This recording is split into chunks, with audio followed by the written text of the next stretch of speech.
Alors, bonjour, chers frères et sœurs, chers amis qui nous écoutez de la maison. Je vous souhaite une très, très belle journée. On a encore du soleil. Le Dieu est bon avec nous. Nous allons continuer notre étude sur comment surmonter nos combats émotionnels. Nous faisons suite avec la capsule numéro 13. Ça se trouve être la dernière capsule. Ça se trouve être un peu une conclusion et résumé de tout ce qu'on a partagé ensemble dans les dernières semaines. On va apprendre ce matin, dans le fond, le but de tout ça, c'est apprendre à faire l'expérience de Dieu. On a vu récemment dans Jérémie 29 que le Seigneur nous disait « Car je connais les projets que j'ai formés sur vous, sur toi, sur moi, dit l'Éternel, projets de paix et non de malheur, afin de te donner un avenir et de l'espérance. » Alors, on a vu que nos épreuves ne sont pas inutiles en soi. Elles nous apprennent à être patients. Elles développent notre force de caractère, c'est-à-dire l'image de Christ en nous, humble et doux de cœur, mais ferme dans la foi. Elles nous aident à faire toujours davantage confiance à Dieu. Dans 1 Pierre 5, il nous était dit, ne vous laissez pas distraire, soyez vraiment vigilants, parce que votre adversaire, le diable, rôde. Il est comme un lion rugissant, un lion qui est affamé.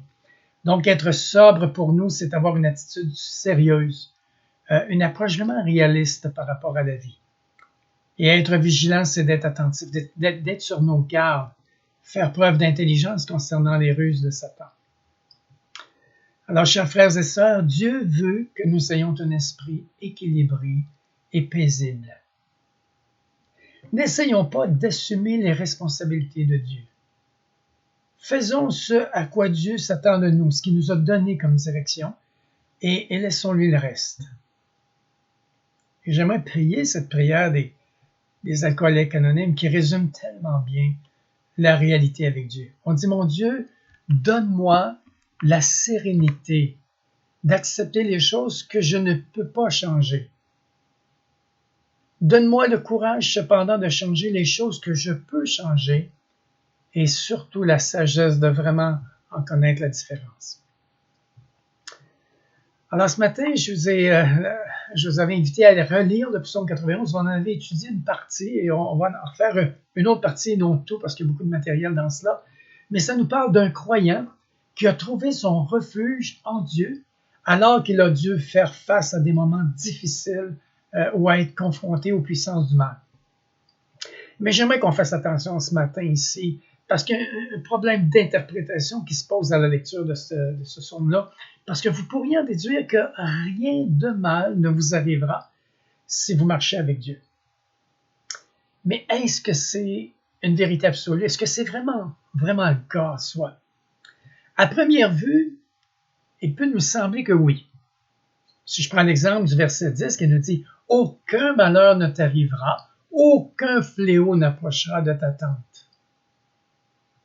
Et aussi, on parle des épreuves nombreuses qui sont mentionnées. « Il te délivrera du filet de l'oiseleur, de la peste, des frayeurs de la nuit, de la flèche qui vole le jour, de la contagion, des méchants, etc. etc. » Jusqu'à où, frères et sœurs, pouvons-nous appliquer ces promesses? Réfléchissons quelques instants. Pensons à nos frères et sœurs qui traversent des épreuves. On peut penser juste aux gens dans les cas avec porte ouverte à travers le monde qui sont persécutés à cause de leur foi et qui sont même tués dans certains cas. Pensons à des fléaux naturels. Pensons à des guerres. Il y a des pestes. Et on a vu une pandémie, c'est une sorte de peste aussi. Pensons à ceux qui ont le cancer et que leur corps s'autodétruit. Comme toute difficulté biblique, chers frères et sœurs, la réponse se trouve dans l'ensemble de l'enseignement des Écritures. Alors, j'aimerais vous donner l'exemple de Joseph, que vous connaissez bien, qui a subi les mauvaises actions de ses frères et un petit peu plus tard, celle de Potiphar, son employeur, un officier de Pharaon. Leurs actions, ils les voulaient pour le mal, mais Dieu les a fait concourir au bien de Joseph. Et on le lit dans Genèse 50 au verset 20. Vous aviez médité de me faire du mal, Joseph dit, mais Dieu l'a changé en bien. On peut penser aussi à la vie de David, de Daniel, de Paul, de Pierre, de Jacques et de Jean qui ont vécu toutes sortes de difficultés, de persécutions majeures. Paul qui a été lapidé, ça l'a presque tué. On peut penser à Hébreux 11 au verset 34 qui nous dit que des croyants ont par la foi échappé au tranchant de l'épée. Et au verset 37, juste un petit peu plus loin, il dit que par la foi, d'autres ont été tués par l'épée. Voyez-vous, aucun d'entre nous ne peut dire que nous serons exempts du mal. Mais nous pouvons tous dire que Dieu travaille pour le bien, chers frères et sœurs. Nous ne sommes pas à l'abri des troubles. Même les difficultés viendront, mais Dieu promet d'être avec nous dans ces moments difficiles. Et j'aimerais vous amener au verset 15, où est-ce qu'il est dit, « Il m'invoquera et je lui répondrai. Je serai avec lui dans la détresse. » Amen. Alors, recommençons à lire le psaume dès le début et on va sonder certains aspects assez importants ce matin. Alors, celui qui demeure sous l'abri du Très-Haut repose à l'ombre du Tout-Puissant. Repose. J'aime cette expression-là. Ce psaume nous dit que Dieu a un endroit secret où nous pouvons rester quand les troubles arrivent. Chers amis, nous sommes tous confrontés par moments à des craintes et à de l'anxiété. Alors, la question qui se pose, c'est comment trouver la paix? Comment demeurer dans ce refuge secret à l'ombre du Tout-Puissant? On a plusieurs indices. Premièrement, on demeure dans ce refuge, il nous est dit, en connaissant Dieu. Le verset 1, Dieu est le Très-Haut. Le Très-Haut, c'est la supériorité à toute autorité. Il est au-dessus de tout, il règne sur tout, il est souverain. Il nous dit aussi à l'ombre du Tout-Puissant. Le Tout-Puissant, c'est El Shaddai, qui est totalement autosuffisant et qui a la toute-puissance de faire sa volonté en toutes choses. Il n'y a pas besoin d'aucune autre aide pour nous sauver, pour nous soutenir ou nous affermir. On doit apprendre à ne pas se contenter de rendre visite à Dieu de temps en temps, un peu comme des touristes spirituels, mais à marcher avec lui jour après jour, à demeurer en lui, à lui faire confiance à tout moment. Ce n'est pas de prendre un repos temporaire à l'ombre, mais d'habiter. C'est ma demeure, Dieu, de demeurer à l'ombre du Dieu Tout-Puissant. Alors, j'ai déjà parlé dans une de nos capsules antérieures du privilège de cette intimité-là, de vivre dans l'ombre. Maintenant, ici, il nous parle du résultat. On s'accroche à lui et au milieu des difficultés, on grandit dans sa connaissance et on trouve notre satisfaction en Dieu seul. Le deuxième point qui nous est dit pour demeurer dans ce refuge, c'est en faisant l'expérience de Dieu. Au verset 2, je dis à l'Éternel, mon refuge et ma forteresse, mon Dieu en qui je me confie. Alors, regardez les prénoms, mon, ma. C'est apprendre à faire l'expérience personnelle, c'est personnel, une expérience avec Dieu. Elle est représentée par deux choses, deux mots ici qui sont excessivement intéressants. Il est dit notre refuge, notre forteresse. Un refuge, on pourrait dire, c'est une cachette secrète où l'ennemi ne peut pas nous trouver. Autrement dit, en se cachant en Dieu, Satan ne peut pas nous repérer. Ça passe en dessous du radar, vous savez l'expression, là? Nous pouvons voir ce qui se passe, nous, à l'extérieur, mais lui ne peut pas nous voir. Ça me fait penser dans les films, lorsqu'ils nous montrent des enquêtes avec des postes de police, où il y a des enquêteurs, puis il y a un mur qui est comme un écran. On voit juste d'un côté. Les gens qui sont interrogés voient un mur, ils ne voient rien d'autre, mais de l'autre côté, tu as tous les inspecteurs, les enquêteurs, puis eux autres, ils voient tout ce qui se passe, ils entendent tout ce qui se dit. C'est un peu la même chose. Si vous avez lu l'histoire de la vie de Corrie ten Boom, où elle raconte comment elle et sa famille ont été impliqués dans la cachette secrète des Juifs aux nazis, ils ont construit une cachette dans leur maison avec un panneau secret qui ne pouvait être détecté. C'était merveilleux. C'est un endroit vraiment secret. C'est la même chose à l'ombre de Dieu. Alors que l'autre mot, tandis qu'une forteresse, c'est un lieu de défense, mais qui est très visible, qui est bien à vue. L'ennemi sait que nous sommes à l'intérieur de cette forteresse-là, c'est-à-dire, mais il ne peut pas nous atteindre car nous lui sommes inaccessibles. Pensons aux périodes médiévales. Vous savez, ils bâtissaient ces châteaux forts qui les protégeaient de leurs ennemis avec des murs de ciment tout le tour. Il y avait de l'eau, ça prenait un pont, il y avait une porte qui s'ouvrait de façon... C'était quasiment imprenable, tout ça. C'est un peu la même chose ici, mais avec Dieu, on est vraiment imprenable dans la forteresse de Dieu, dans la protection de Dieu. Alors, deux choix pour nous. Soit être dans le lieu secret où nous pouvons voir l'ennemi, mais où celui-ci ne peut pas nous voir, ou bien dans une citadelle fortifiée où l'ennemi peut nous voir, mais ne peut pas nous atteindre parce que nous sommes sous la protection de Dieu. Maintenant, frères et sœurs, ce n'est pas l'ombre qui est réconfortante, mais celui qui se trouve derrière l'ombre dans laquelle nous vivons. Il est proche. Qu'est-ce que ça veut dire? C'est qu'il est proche et veille sur tout ce qui se passe dans notre vie. Mon Dieu en qui je me confie. Ici, il donne l'assurance et la sécurité face au danger. Troisième point pour demeurer dans ce refuge, c'est en connaissant Dieu, en se référant à l'expérience comme on vient de voir, et le troisième point, en s'attendant à la délivrance. Le verset 3 et 4 nous dit « Car c'est lui qui te délivre du filet de l'oiseleur, de la peste et de ses ravages. Il te couvrira de ses plumes, et tu vous trouveras un refuge sous ses ailes. Sa fidélité est un bouclier et une cuirasse. » Maintenant, j'aimerais vous amener au verset 14 qui nous dit ceci. « Puisqu'il m'aime, » ça c'est Dieu qui parle, « puisqu'il m'aime, puisque vous l'aimez, je le délivrerai, je le protégerai, puisqu'il connaît mon nom. » Frères et sœurs, l'aimez-vous? L'aimez-vous de tout votre cœur, de toute votre pensée, de toute votre force, de toute votre âme? Si oui, c'est sa réponse. Il parle de la délivrance. Maintenant, réfléchissons. Qui est l'oiseleur? Ou si on va au verset 13, le lion, l'aspic, le dragon. Sinon l'ennemi lui-même. C'est toutes des images de Satan et ses démons. Et quand il parle de la peste meurtrière, elle est répétée 2 fois. On la retrouve au chapitre 6, puis il dit au chapitre 6 qu'il marche dans les ténèbres. Ne nous parle-t-elle pas du péché? Chose autrement plus grave qu'une maladie.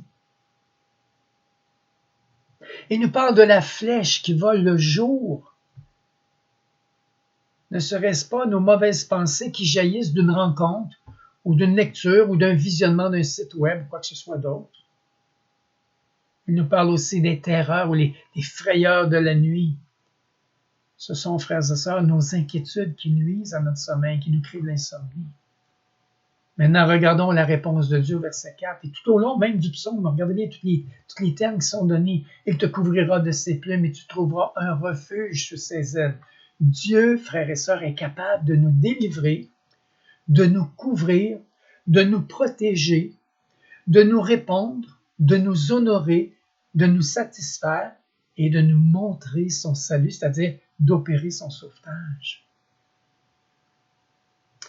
Quel que soit le piège ou la menace, chers amis, nous avons un lieu de refuge.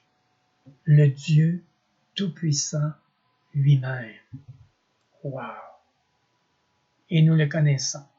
Et il nous a dit, sa fidélité est un bouclier et une cuirasse.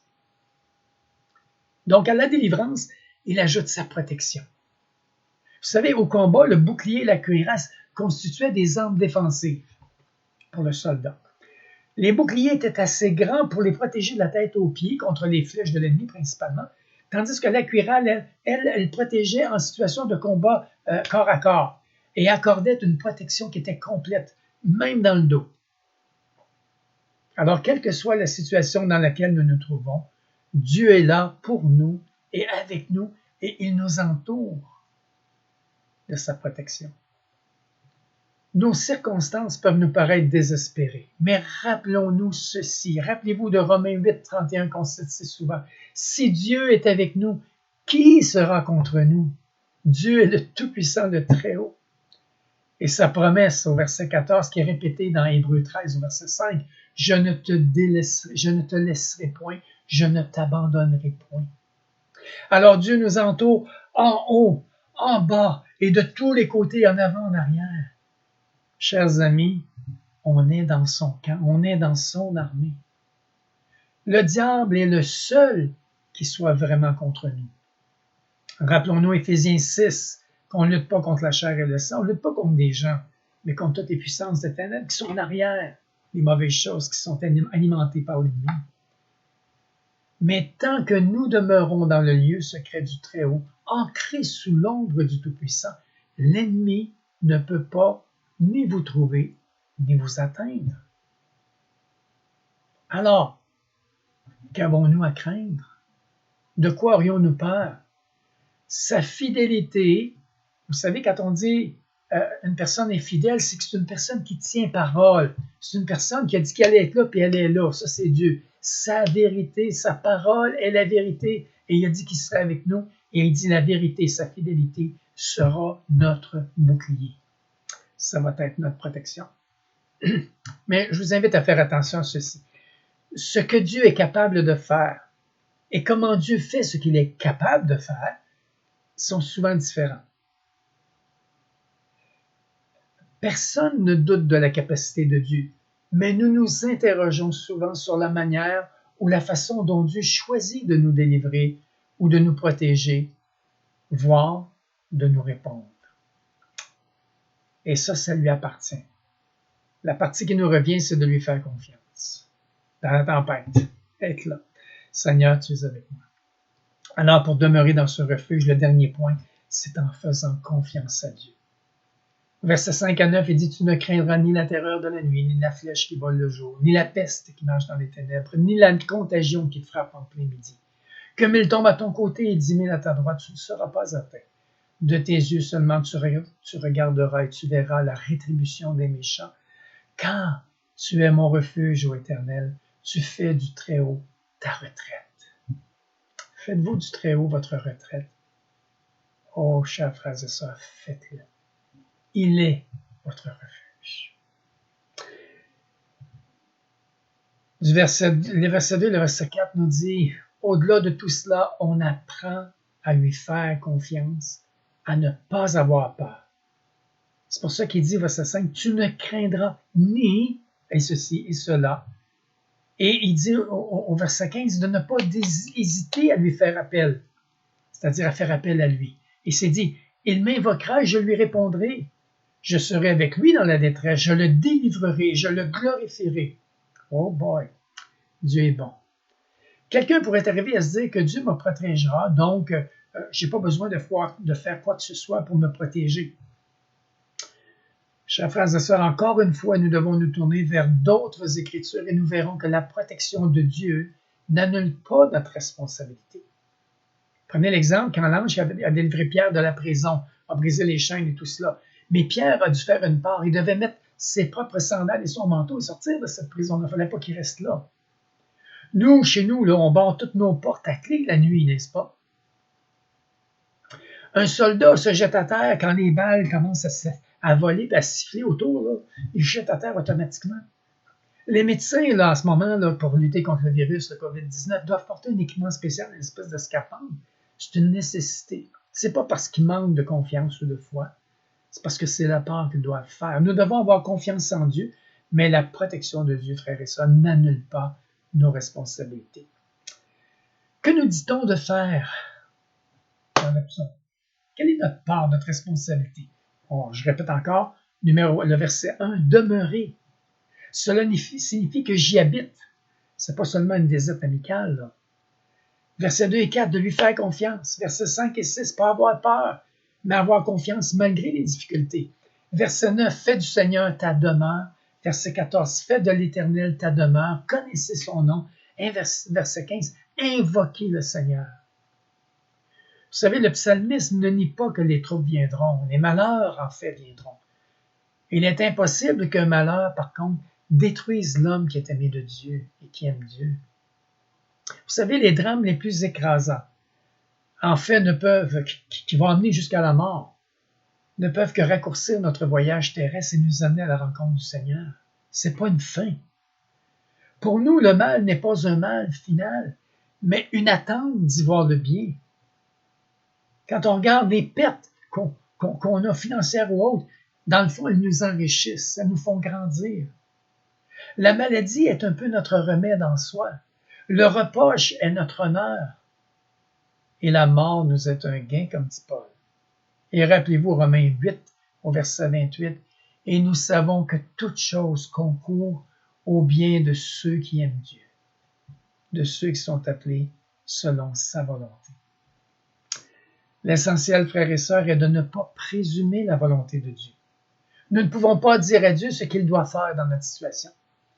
Cependant, nous pouvons avoir confiance que tout est parfaitement sous son contrôle et que tout va concourir à notre bien. Nous pouvons être touchés par une flèche, infectés par un virus, être l'objet de la méchanceté des hommes, mais nous n'avons pas peur de tout cela. Nous savons la certitude que Dieu est capable de nous délivrer et de nous protéger. Certes, nous prenons toutes les précautions, mais nous avons confiance en Dieu. Notons bien qu'il n'y a pas de courage sans danger en quelque part. Il n'y a pas de patience sans tribulation, sans nécessité d'attendre la réponse de Dieu, la décision de Dieu, la direction de Dieu. Il n'y a pas de gain en quelque part sans douleur. Vous savez, quand on fait du conditionnement physique, ça exige, mais c'est ce qui nous fortifie, c'est la même chose. Les épreuves nous fortifient. Pas de caractère sans adversité. Et il n'y a pas de pardon sans péché. Et c'est à travers tout cela que nous devons passer à travers pour vivre, apprendre à vivre dans la volonté de Dieu et à l'ombre de ses ailes. Notre foi est mise à l'épreuve et elle sortira comme de l'or. Ne regardons pas le moment présent, mais regardons plutôt l'éternité, ce qui s'en vient, ce que Dieu est en train de faire. Laissons Dieu agir en nous et à travers nous pour sa gloire. Ma conclusion, chers amis, le thème de la présence de Dieu se retrouve dans tout ce psaume qui nous dit ceci, que la place à prendre dans les temps de détresse, les temps difficiles, les temps de lutte et de combat est sous ses ailes. Prions quelques instants. Père, aide-nous à ne pas nous inquiéter. Nous savons que l'inquiétude en soi ne sert à rien et en fait même ne fait qu'empirer les situations. Aide-nous à garder notre esprit fixé sur les bonnes choses, sur les choses qui sont bénéfiques pour nos vies, les choses qui seront bénéfiques à ton royaume, mon Dieu. Seigneur, nous te rendons grâce parce que nous savons que tu prends soin de nous, que tes plans sont parfaits pour notre vie. Montre-nous dans quelle direction faire les premiers pas. Nous mettons notre confiance en toi et en ta parole. Et nous nous déchargeons sur toi de tous nos fardeaux, de tous nos soucis, parce que nous savons que tu prends soin de nous et que tu nous protèges du haut, du bas, des côtés, d'avant, arrière. Tu prends soin de nous, tu nous délivres et tu nous protèges. C'est au nom de Jésus, Père, que nous t'avons prié et nous t'en donnons toute la gloire et l'honneur. Amen. Alors, frères et sœurs, je vais être à Ottawa la semaine prochaine, toute la semaine, donc je vais être absent. Je vais vous revenir la semaine du 29 juin, qui peut-être notre déconfinement d'Église va peut-être arriver à ce moment-là. En tout cas, on s'y attend bientôt. Et je prie pour le prochain sujet d'édification et je vous invite à prier avec moi pour savoir quelle est la direction que Dieu me donner à travers les prochaines capsules. Quels sont les sujets que Dieu aimerait que je traite pour que nous puissions grandir nous tous dans notre foi et dans notre connaissance de notre grand Dieu. Sur ce, je vous souhaite de profiter de cette magnifique journée, de ce beau soleil et que la grâce de Dieu et sa présence vous soient vraiment manifestes. Au nom de Jésus. Amen.